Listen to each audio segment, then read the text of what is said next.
Good Monday morning. This is 106.1 KYVZ. Joe Vazurek visiting with Ag meteorologist Chris Schromick at Decision Weather Now, as well as America's Weather Streaming Channel. Chris, a fairly active week in store as far as weather is concerned.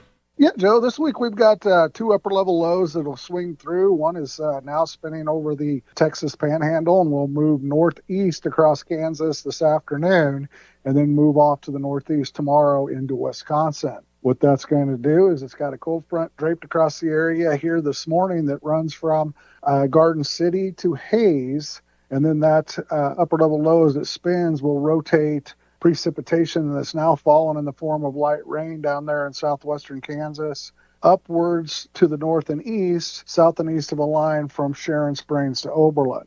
So if you're in that area, you can see some rain showers develop later this morning, continue into the afternoon, then clearing this evening and overnight, and you could pick up maybe a quarter of an inch of precipitation in that Colby area. You go down I-70 into Gove County, Trego County, and Ellis County.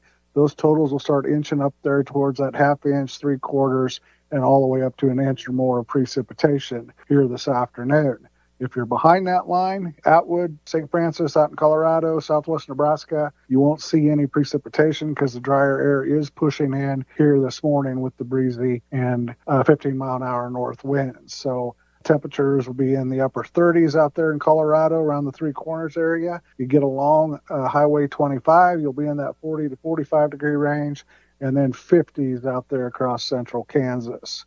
And then that second upper level low will be digging out to the west, starting through tonight, today and tomorrow. And then tomorrow the sun will come out. Temperatures will rebound back up to upper 50s after a start below freezing tomorrow morning. Winds will turn around to a west-northwest direction, 5 to 15 miles per hour. And then we'll see that second upper level low start coming over the Rockies Wednesday and Thursday.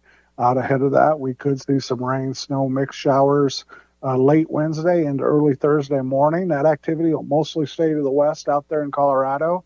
Could pick up a 10th to 30 hundredths of precipitation across the area in northwest Kansas, probably south of the Kansas line. But any snow will be out there in Colorado. And then as that second level low, again, taking a track through the Texas Panhandle, central Kansas, we could see rain and snow on Friday and Saturday with heavier accumulation of that half inch to an inch plus.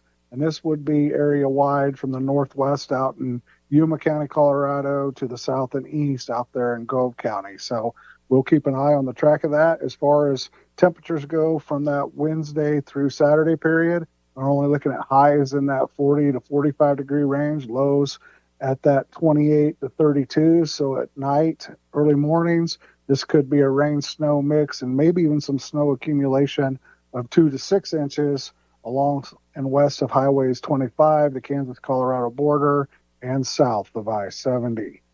Then we clear out Sunday, Monday, warm back up into the 50s, low 60s, ahead of more systems coming next Tuesday and next Friday, Saturday. So it looks like the active November weather pattern is going to continue. Chris, the storm system's coming through next Tuesday, and again, later on next week. Do they look fairly significant to this time, or is it kind of too early to tell?